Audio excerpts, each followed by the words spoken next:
Di sini kami, kelompok C4, akan mempresentasikan hasil analisis suara hewan jangkrik milik kelompok kami. Oke, mulai yang pertama dari outline di anggota kelompok kami.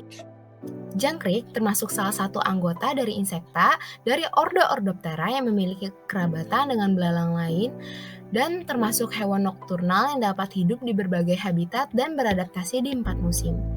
Dapat diketahui bahwa jangkrik terdapat banyak jenis, yaitu jangkrik sawah, jangkrik bersisik, jangkrik tanah.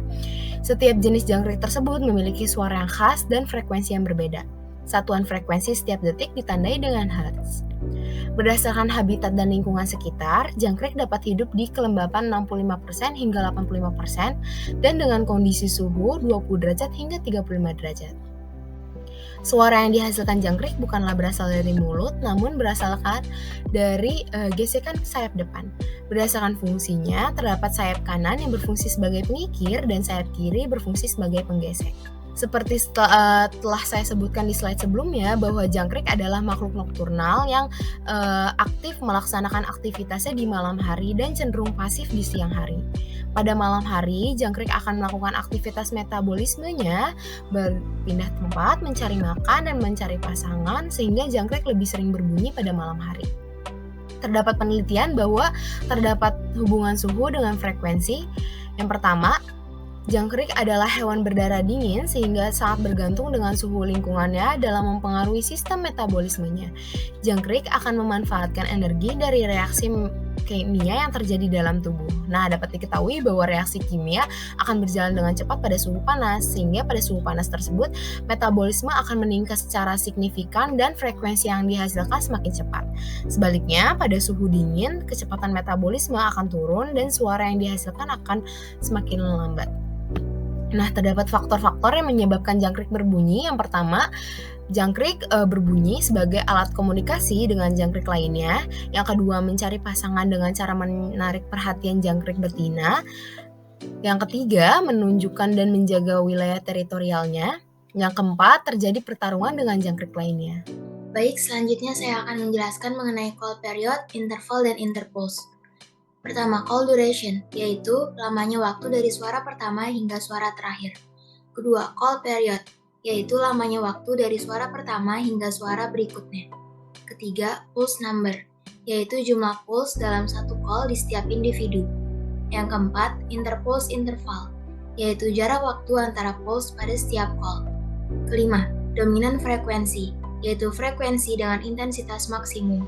Keenam, frekuensi domain, yaitu rentang frekuensi yang berbeda dengan intensitas di bawah 10 desibel dari frekuensi dominan. Berikut merupakan alat dan bahan yang digunakan dalam percobaan analisis suara jangkrik. Yang pertama ada smartphone untuk kamera yang akan mengambil video jangkriknya, serta alat perekam suara yang terdapat di perangkat untuk merekam suara jangkrik. Selanjutnya ada laptop yang digunakan untuk menginstal perangkat lunak Audacity. Selanjutnya dibutuhkan juga jangkrik hidup dan juga sampel suara jangkriknya yang akan diambil oleh alat perekam suara dari smartphone. Selanjutnya merupakan cara kerja lakukan perekaman suara jangkrik dengan alat perekam suara di smartphone, dan rekaman suara jangkrik dilakukan pada perlakuan suhu berbeda, yaitu ruangan ber-AC, ruangan tanpa AC, dan di luar ruangan. Setelah itu, data yang diambil dianalisis menggunakan Audacity untuk menentukan nilai frekuensi, amplitudo, durasi, serta interval. Berikut adalah video singkat dari jangkrik yang berada di suhu ruangan.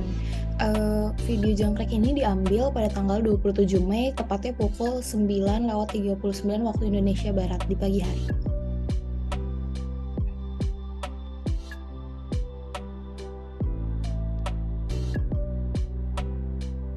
Selanjutnya, berikut ini adalah video singkat jangkrik di dalam suhu ruangan ber-AC yang diambil di hari yang sama di jam 17.36 waktu Indonesia Barat. Selanjutnya, ini merupakan video jangkrik singkat di luar ruangan, diambil di hari yang sama di tanggal 27 Mei jam 17.05 waktu Indonesia Barat. Saya lampirkan di sini berupa gambar sebelum dilakukan noise reduction, dan selanjutnya di bawahnya adalah gambar setelah dilakukan noise reduction.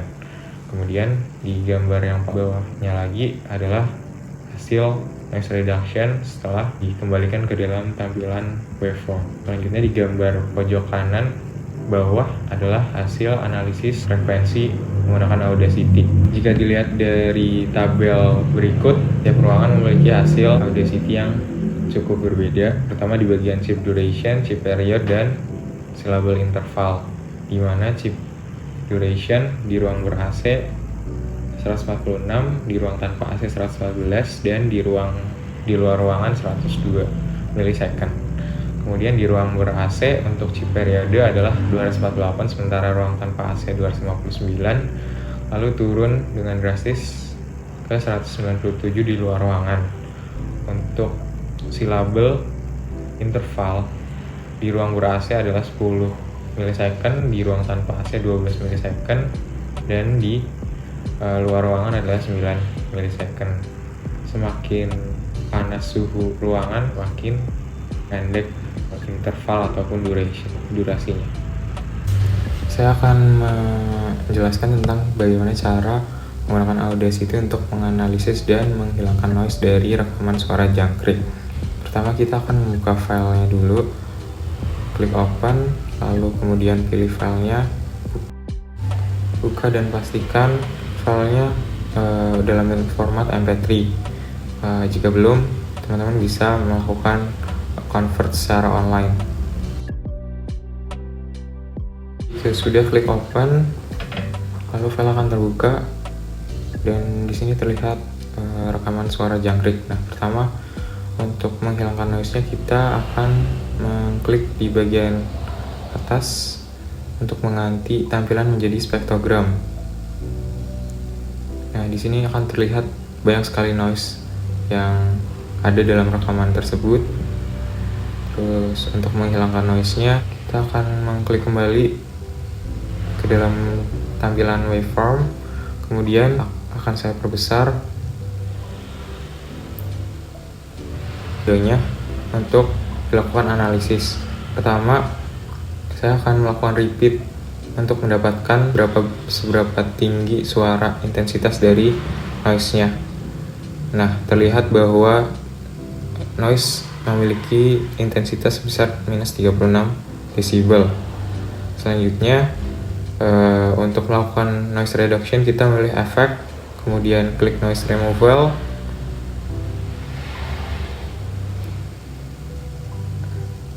lalu kemudian noise reduction. Tadi kita sudah melihat bahwa noise-nya itu sebesar 30 desibel, minus 30 desibel. Makanya di sini saya men-setting sekitar 30 desibel. Lalu saya klik get noise profile untuk membuat Audacity-nya menganalisis noise-nya.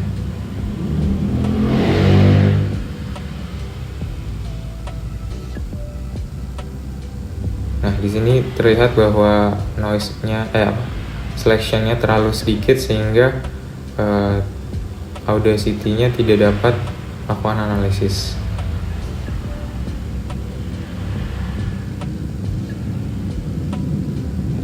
Akan saya ulangi untuk men-select, dan sekarang saya akan melakukan noise reduction. Nah, untuk melakukan noise reduction saya akan men-select semua bagian dari videonya dengan cara mengklik Ctrl A atau Command A untuk macOS, atau bisa juga dengan mengklik di bagian tersebut.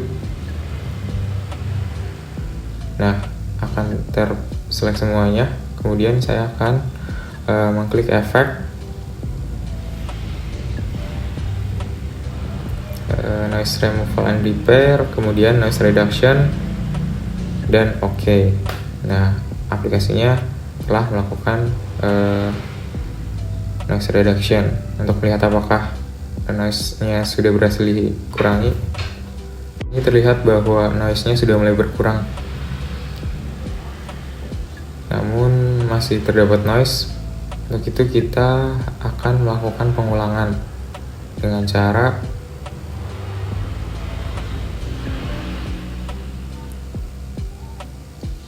effect, kemudian repeat noise reduction. Secara otomatis aplikasi akan melakukan noise reduction kembali dan terlihat bahwa noise-nya sudah berkurang jauh.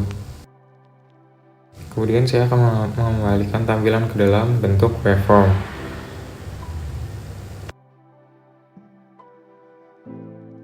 Selanjutnya, saya akan mencari bagian dari audio yang terlihat representatif dengan melakukan adjustment zoom out dan zoom in. Di sini saya sudah menemukan part audio yang representatif. Terlihat bahwa terdapat 4 silabel dalam satu chip.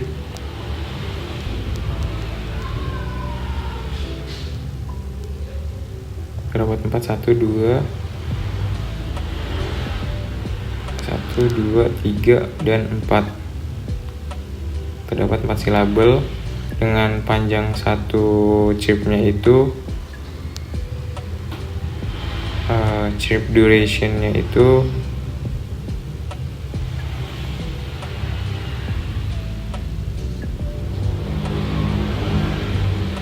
sekitar 0,205 second gitu. Selanjutnya untuk chip periodnya itu dari awal chip sampai akhir chip itu sekitar 0,114 second. Selanjutnya adalah jarak antar silabel atau interval silabel, yaitu 0,08 second. Selanjutnya kita akan menganalisis frekuensi dengan cara men-select seluruh bagian dari silabel dalam satu chip. Lalu kita klik analisis, kemudian plot spektrum, dan akan terlihat frekuensi analisis. Di sini kita mendapatkan maksimum peak-nya, itu peak frekuensinya 5746 Hz. Kemudian di sini ada maksimum dan minimum frekuensi. Dan ini adalah harmoni. Sekian tutorial tentang penggunaan Audacity. Terima kasih. Baik, selanjutnya saya akan menjelaskan hasil analisis data kicau atau chip jangkrik yang telah kami peroleh menggunakan aplikasi Audacity. Jadi data kicau jangkrik yang kami peroleh berkaitan dengan laju metabolisme pada jangkrik, yang dimana jangkrik merupakan hewan ektotermik sehingga suhu tubuhnya sangat dipengaruhi oleh suhu lingkungan. Semakin rendah suhu lingkungan, maka semakin rendah pula laju metabolisme pada jangkrik. Hal itu juga berlaku sebaliknya, di mana semakin tinggi suhu, maka akan semakin tinggi laju metabolisme pada tubuh jangkrik. Nah, rendahnya laju metabolisme ini memengaruhi pergerakan dari jangkrik, salah satunya pergerakan sayap, yang mana pergerakan sayap itulah yang akan menghasilkan suara chirp atau kicau pada jangkrik. Hasil analisis menggunakan Audacity menunjukkan durasi chirp, periode chirp, dan interval syllable selaras dengan perubahan suhu, di mana suhu yang semakin tinggi membuat durasi dan periode menjadi lebih cepat, sementara intervalnya menjadi lebih kecil seiring bertambahnya dengan suhu. Hal itu menunjukkan bahwa jangkrik semakin banyak bersuara ketika suhu meningkat. Kesimpulan dari kelompok kami yaitu yang pertama, jangkrik jantan dapat menghasilkan suara melalui gesekan sayapnya. Yang kedua, suara yang dihasilkan berfungsi untuk beberapa hal seperti alat komunikasi, penarik perhatian betina, mempertahankan teritorial. Yang ketiga, jangkrik adalah hewan ektotermik sehingga bergerak lebih lambat pada suhu rendah. Yang keempat, semakin rendah suhu, semakin lama waktu periode chirp, durasi chirp, dan silabel intervalnya.